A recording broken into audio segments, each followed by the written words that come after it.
Um, Um, a theory. when the little particle things Like, A special of how strings made. Something like that. are like they're like strings.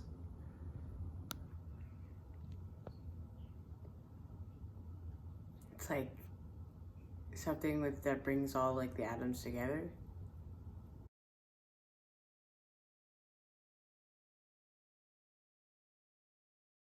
Yes. Yeah. In the other dimensions. I don't know. We're gonna have to find them now. I don't know. You can't see them because we three dimension seeing.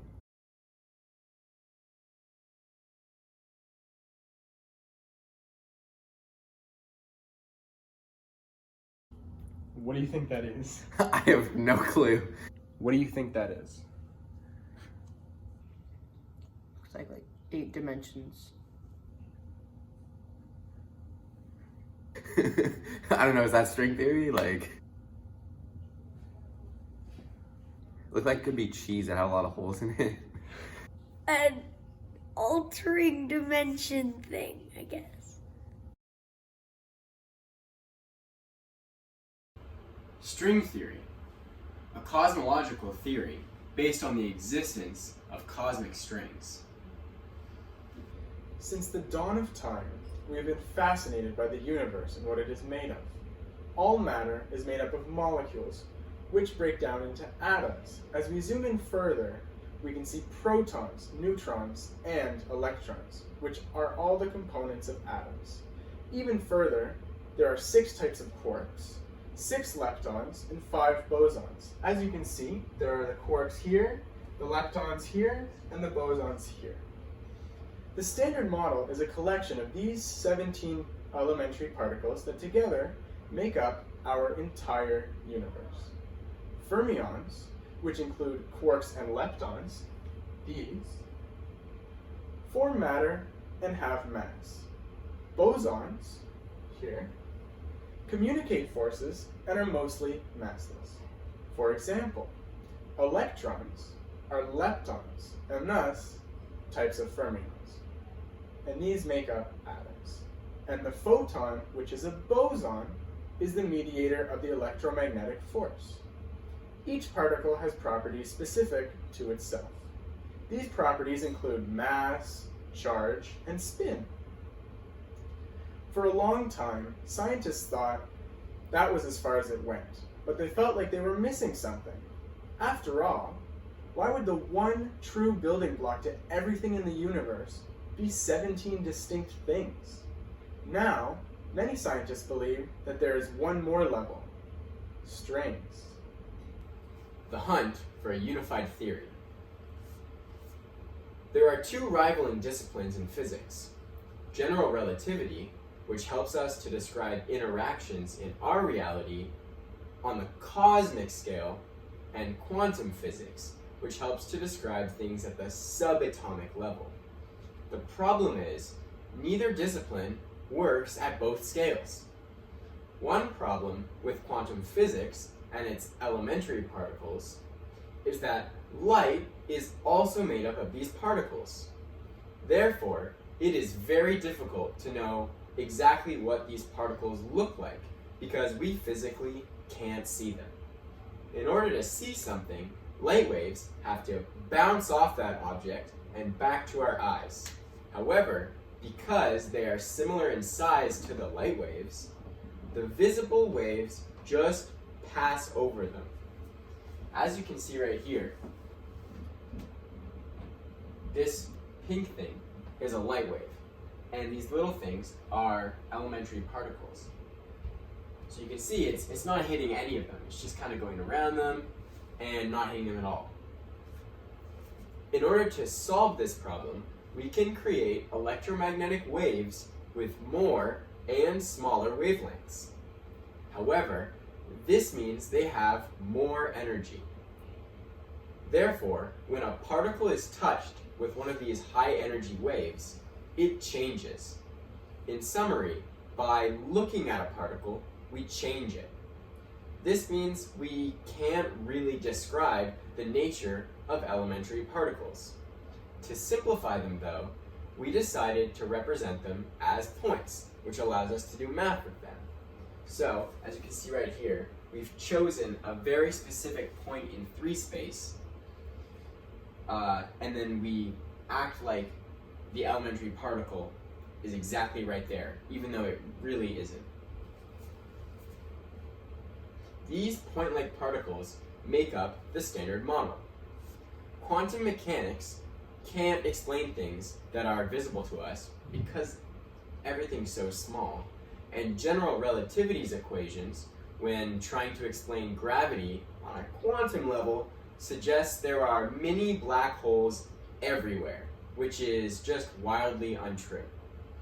The ultimate goal is to find a theory of everything, which we can use to describe and predict interactions in our universe in every case. We cannot combine the 2 existing disciplines because quantum mechanics describes gravity as an elementary particle called a graviton, and general relativity describes gravity as the warping of space-time. String theory is the main contender for a grand unified theory.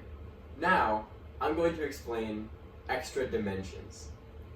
Now, one of the main characteristics of string theory is that no matter what type you're looking at, the strings that make up everything vibrate in many more dimensions than our regular 3 spatial dimensions plus 1 time dimension.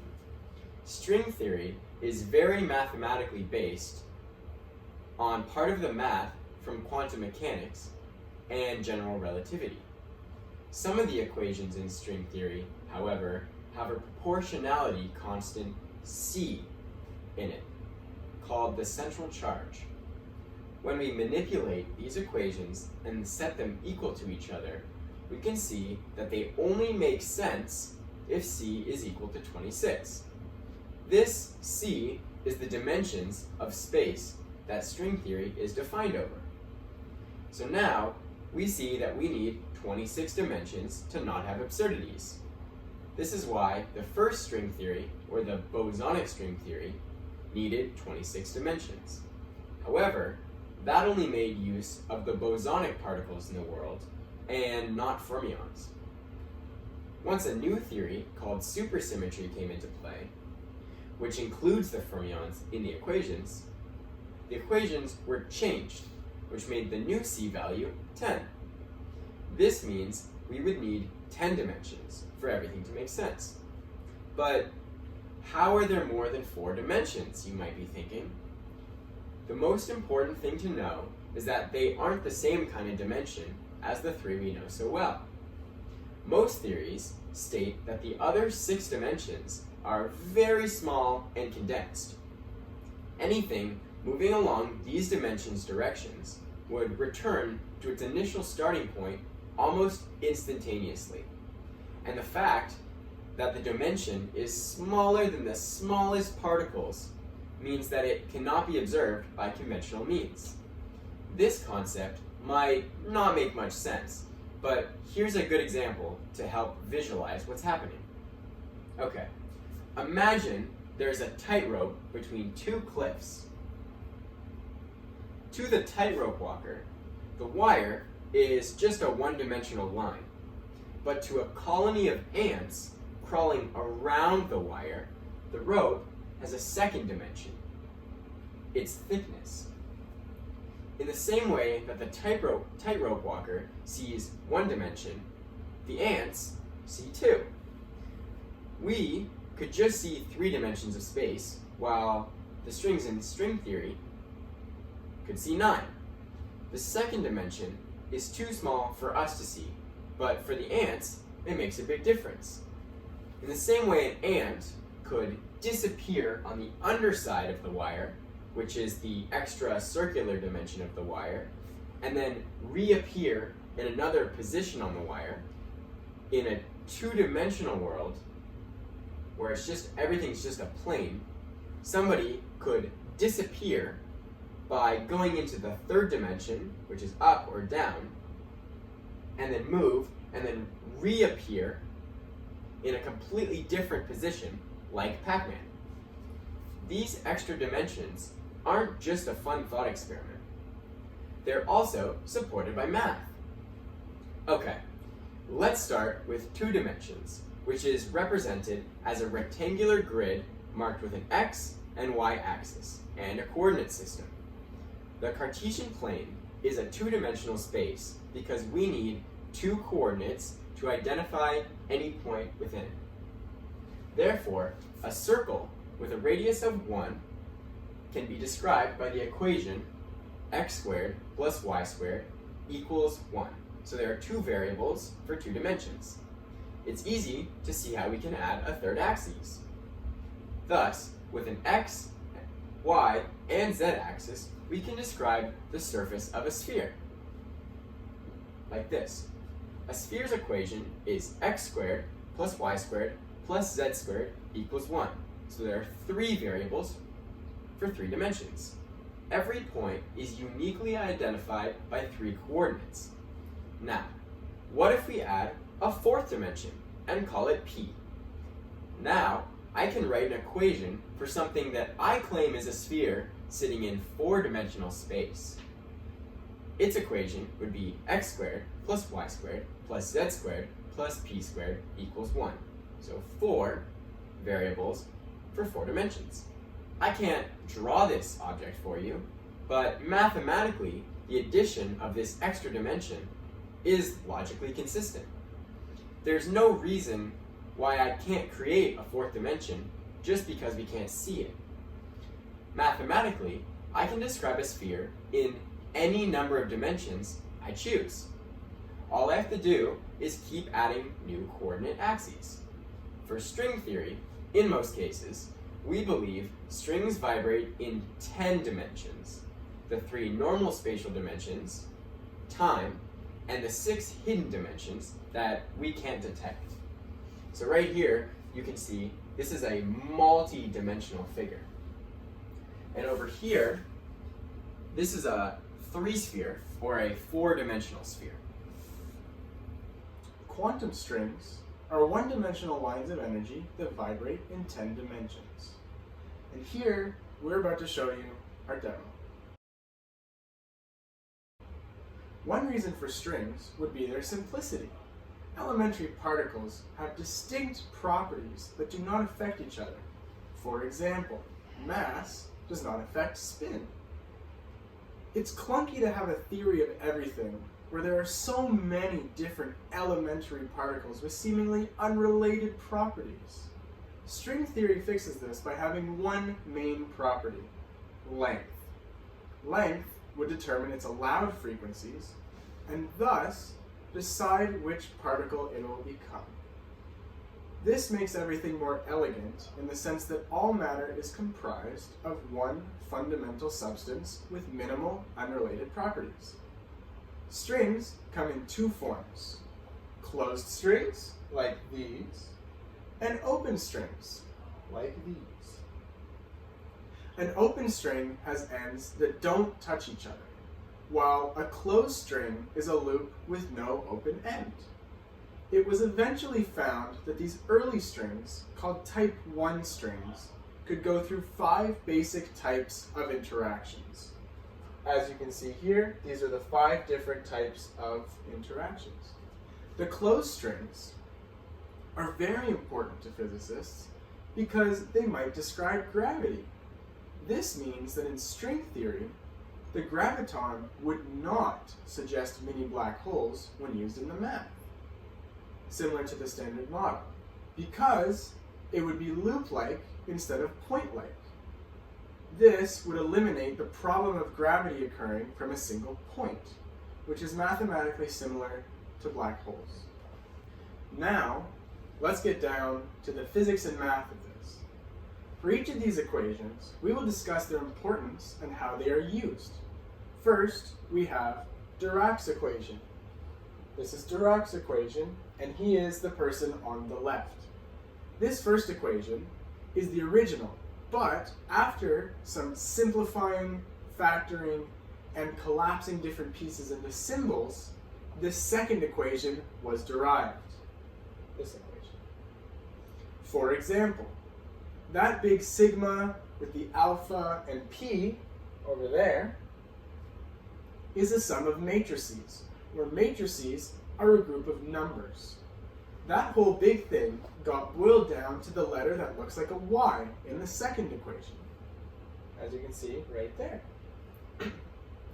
Some pieces you may recognize are c for the speed of light in a vacuum, and the letter I for the square root of -1. The Dirac equation is used to describe the characteristics of particles such as electrons and quarks. It also predicted the existence of antiparticles before they were discovered experimentally. Next, we have Einstein's field equation for gravity in 4 dimensions, which is the equation in the bottom left. And this, as we all know, is Einstein in the middle left. The variables with subscripts are known as tensors, which are also just groups of numbers that transform under certain conditions. The letter that looks like an upside down V is the cosmological constant. The capital G in Newton's in the equation is Newton's gravitational constant. It explains how gravity is a result of when matter warps space-time. This equation predicts the existence of black holes, gravitational waves, and that our universe is always expanding. Finally, we have Kaluza's and Klein's field equations, seen here, and the other two people on this slide are Kaluza and Klein. It too has recognizable constants, like Newton's gravitational constant and pi. It also has some very interesting constants, like the magnetic constant, also known as the permeability of free space, as seen right there. It has been decided, after using this constant for a while, that its value isn't actually constant, and that it must be determined experimentally from now on. It is used to explain how electromagnetic fields function. The history behind this equation is actually pretty interesting. Kaluza realized that Einstein found that gravity was dependent on our 3 space and 1 time dimensions. Kaluza thought, well, why not have another dimension to explain how magnets work? When he started deriving the equations from the math, he got all of the correct Einstein field equations, and then this equation just popped out.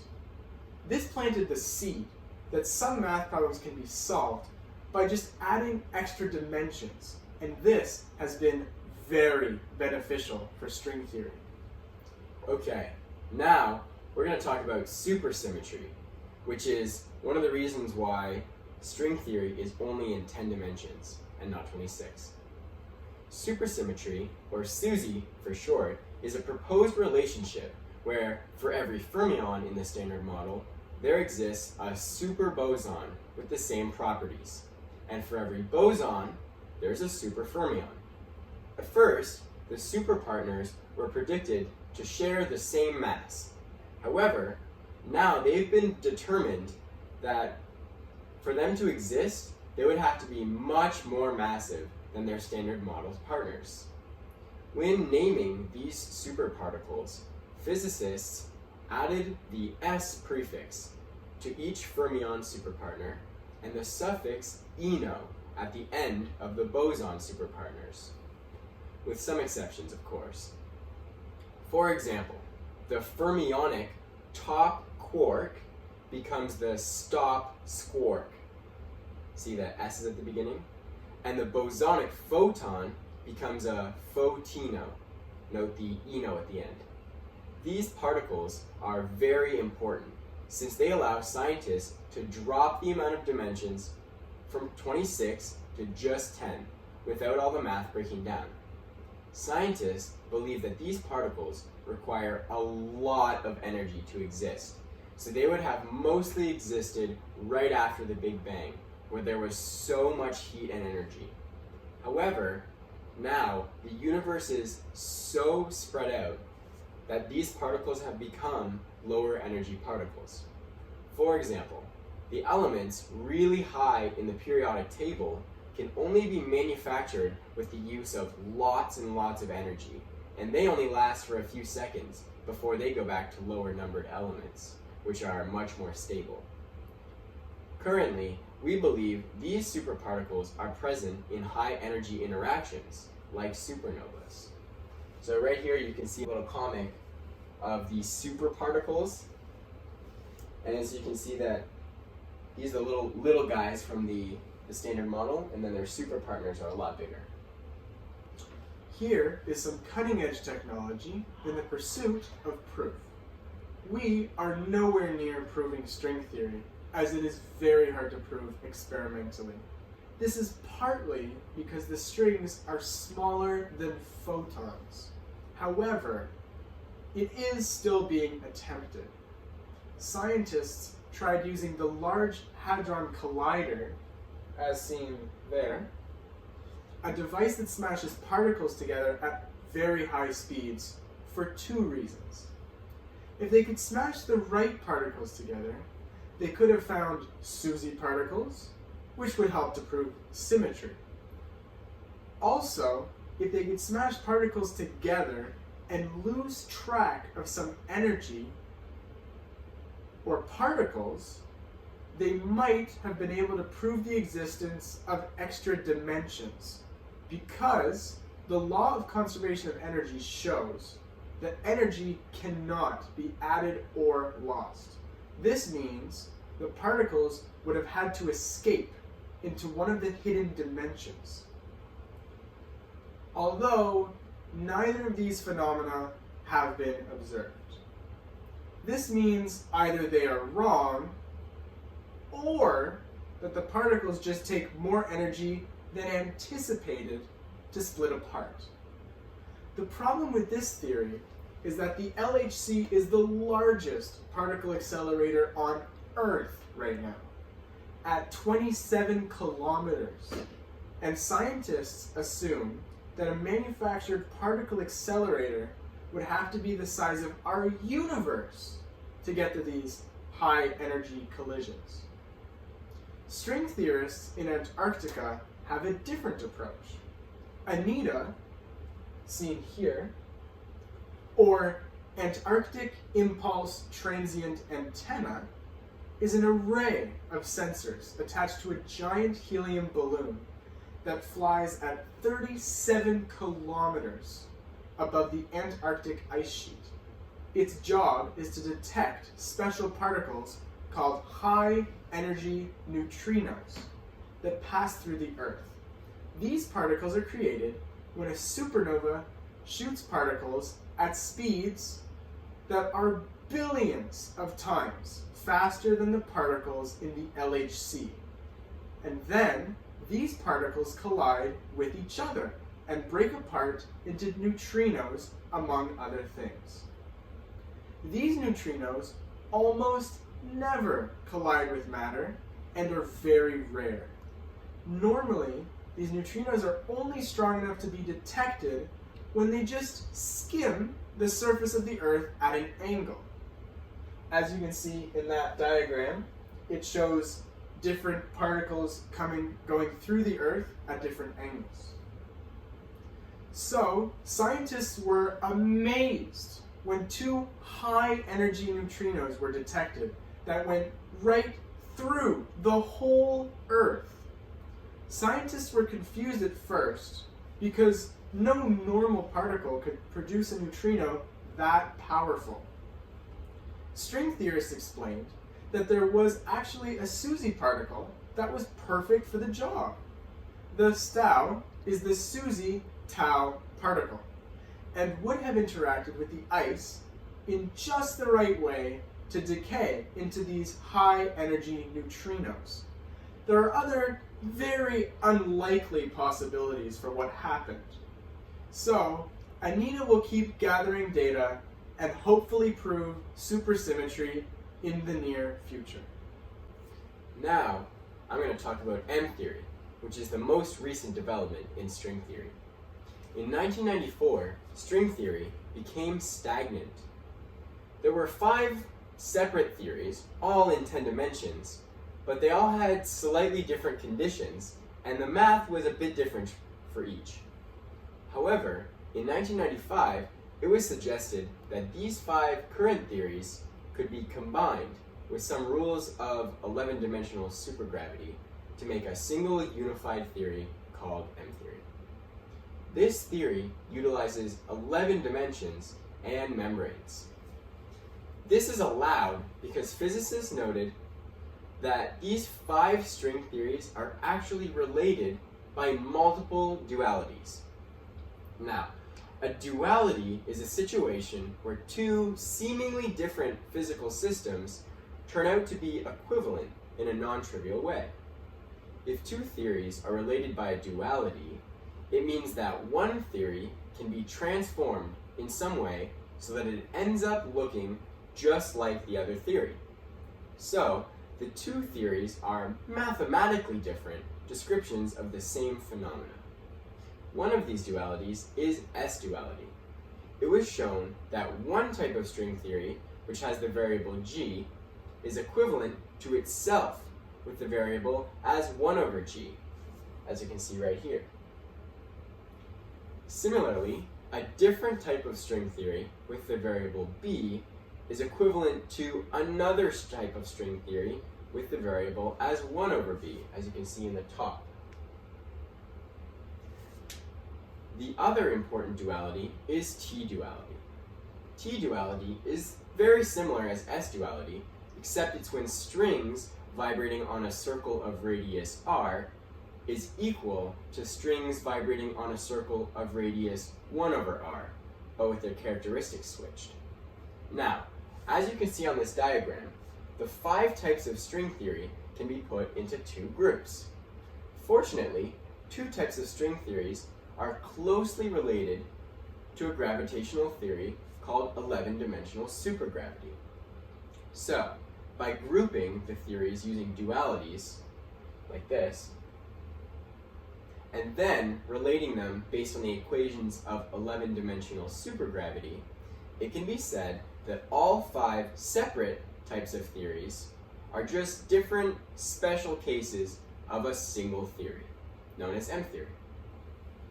Now, we're going to talk about some roadblocks with string theory. Although string theory seems promising, it does have its fair share of problems. For one, it is incredibly difficult to prove. Then, there are the extra dimensions and symmetries which are needed for it to work but haven't even been proven yet. In addition, there are more than a few possible shapes of manifolds. As you can see, here are some examples, and over there as well, to some of the different types of manifolds and ways they can be arranged. This changes the way the strings vibrate and gives it even more ways that the dimensions can be arranged. 10 to the 500 shapes, in fact. Each style of string has different properties, and thus the math works out differently. For example, one shape, like this one, could make it so that everything is the same except the mass of the electron is different. And another shape could have completely different constants in nature and different laws of physics. Since there are so many different possible universes, it is almost impossible to tell which shape of manifold correlates to our universe. This upsets some people who think that the theory of everything should have one true solution, not 10 to the 500. In conclusion, this is a constantly developing field where new information is discovered all the time. Therefore, we could be just one breakthrough away from it all being solved. Or, we could never solve it. At the end of the day, even if it's wrong, The research invested in the attempt to prove string theory has produced so many important discoveries that apply to other theories as well. String theory may very well be an important stepping stone in leading today's scientists to discover the true theory of everything. Now, I have a comic on here, and it's basically a representation of us at the beginning of this project. So, the first guy says, "I just had an awesome idea. Suppose all matter and energy is made of tiny vibrating strings." So the second guy says, "Okay, what would that imply?" The first guy says, I don't know. Thanks for listening.